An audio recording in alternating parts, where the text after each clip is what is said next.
How to do an off-market real estate deal. Off-market deals feel shady to beginners, but they're the backbone of this business.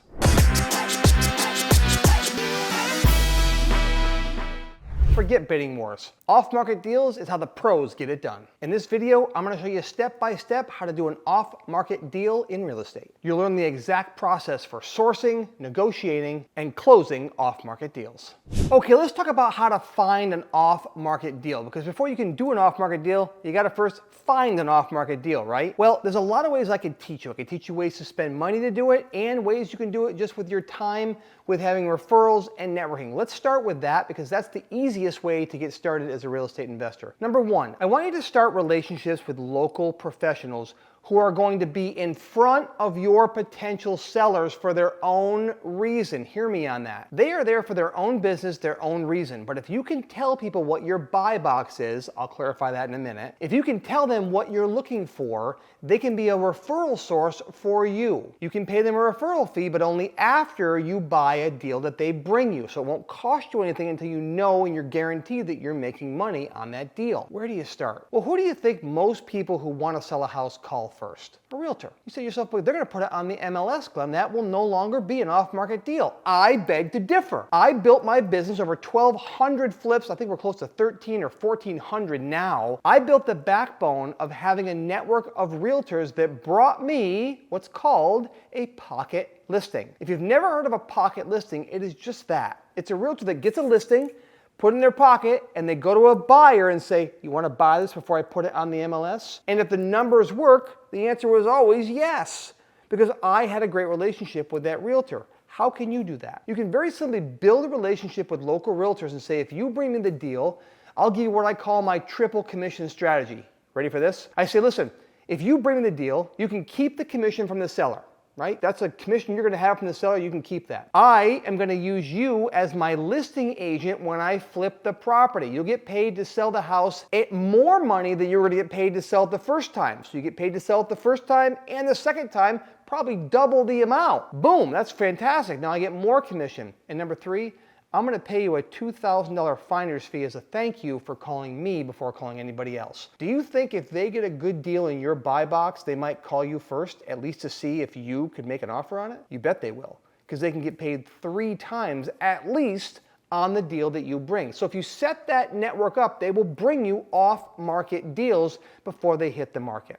The next I want to talk to you about is mail carriers. Believe it or not, we bought our first 2 houses from my local mail carrier.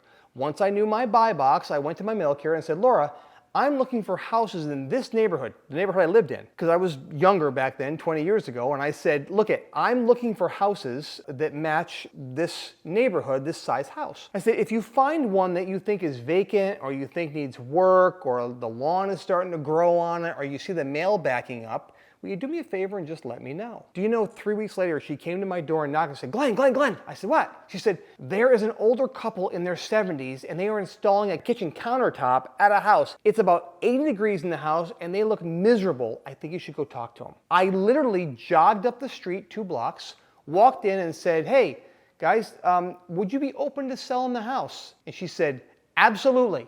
And we ended up buying that house and flipping our first deal and making a $17,000 profit. Now, I'm not bragging about the $17,000 profit. What I'm bragging about is that it was an off-market deal that came to me. I figured it out, and we made a profit. And I knew if I made a profit, I could make a greater profit the next time and continue to grow my business, which we certainly have. So you could talk to your mail carrier and say, hey, look, if you know any properties, let me know. I paid her a $250 finder's fee back then once I bought that house. Truth is, you could offer to pay $1,000 or $2,000 if you're going to make a $30,000, $40,000, $50,000 profit on your first flip. But again, I'm putting people to work in the neighborhood to go find off-market deals for me. We're setting up a system that doesn't require you to drive all around, but that'll bring me to my next way, and that's driving for dollars. If you've heard of driving for dollars, it's very simple. When you drive to the places you go to anyway, whether you go to school, whether you go to church, whether you go to the grocery store, whether you go to Pilates class or the gym, I don't care where you go, drive a different way every day. Take a different street every day. Look around for houses that look vacant. You know how they look vacant? They're overgrown. The mail's growing. There's code enforcement notices taped to the window or taped to the door. You've seen these. Back in the day when phone books were delivered, there was always phone books laying on the porch, wasn't there? Well, you'll see magazines on the porch, Probably an Amazon box here and there, crazy things laying around, and you can tell the house is vacant. You say, well, Glenn, how do you find the owner? If you don't have software, which we do offer our students, but if you don't have software to find that, here's how you do it. It's really complicated. Ready? Talk to the neighbors. Believe it or not, in this high-tech world, that still works. It's okay to knock on a neighbor's door and say, hey, I'm a local real estate investor in the area. I like to take homes that are kind of run down and make them look beautiful. Do you happen to know much about this house right here? And they are what's called what?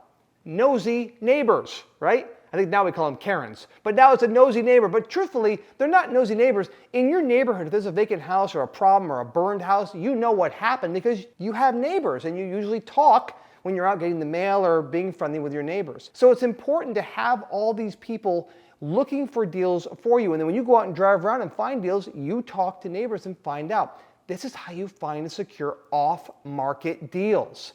You see, people wonder how you do it when they're trying to buy lists online, and you just use basic, simple networking strategies to bring deals to you. You can do the same thing if you want to spend money on what's called a Bandit sign.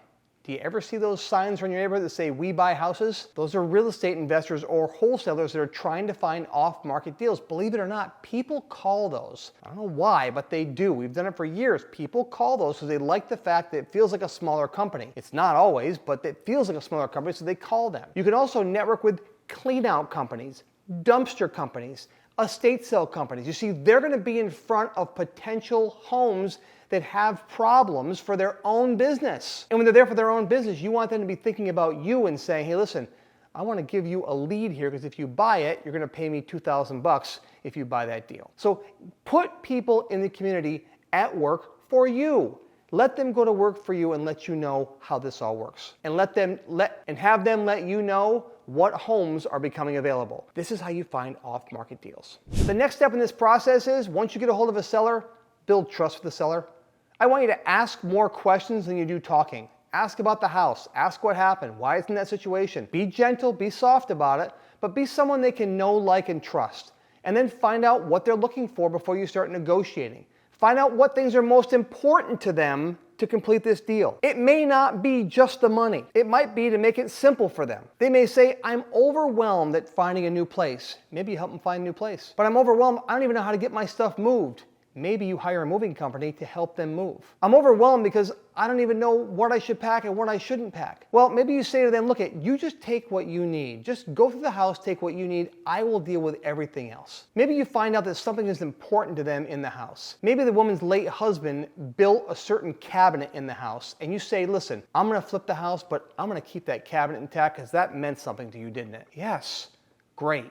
Those types of little nuances, it's what'll get you an off-market deal ahead of anybody else. When you negotiate with the seller directly, you're cutting out any potential real estate agent commissions, right? They don't have to pay commissions. You can offer to pay their closing costs. You can make it really simple for them and keep their costs reduced, which means you can pay less for the property. And you can usually buy it for less because, frankly, you've made a friend, and you found a way to help them out of a difficult situation. This reminds me of a deal that we bought in upstate New York about 10 years ago. And I had a woman that worked for me that was one of my home buying specialists, and she went out to a house. She came back and said, Glenn, he's going to sell us a house for $75,000. I looked at the pictures and said, what's wrong with the house? She said, nothing. I said, what do you mean nothing? She said, nothing. He just wants to sell. I said, this house is worth $150,000 all day long. Why would he want to sell it for so cheap? Is he okay? And she said, he is. He's a smart guy. Amber and I went and met him personally. I didn't want to take advantage of somebody and make sure that he was all there. And so we went out there to meet him, and I was kind of expecting someone to be a little bit off their game. He wasn't. He was 65 years old, recently divorced from a 40-year marriage. And he said, look, Glenn, I know I can get more if I go on the open market for this. I want to be done. This house has too many memories. I've got enough money.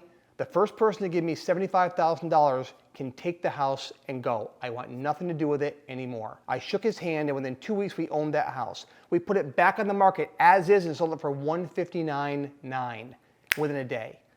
Made a $75,000 profit when all expenses cleared, all because we had an off-market deal and we made a friend with somebody. We listened to him and we helped him out of a tough situation. We didn't take advantage of him. He just wanted to get out. And a lot of people are that way. They have a number in their mind that says, I don't care about the money.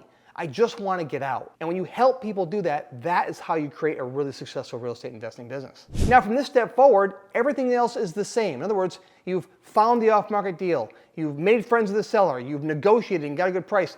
Everything from here on forward is the same. You go to a local lawyer or a title company, depending on what your state is, a title company or a lawyer company. If you're not sure what that is, just subscribe to our channel. You can learn a lot more about those little nuanced details in your real estate investing business. And then you go to closing.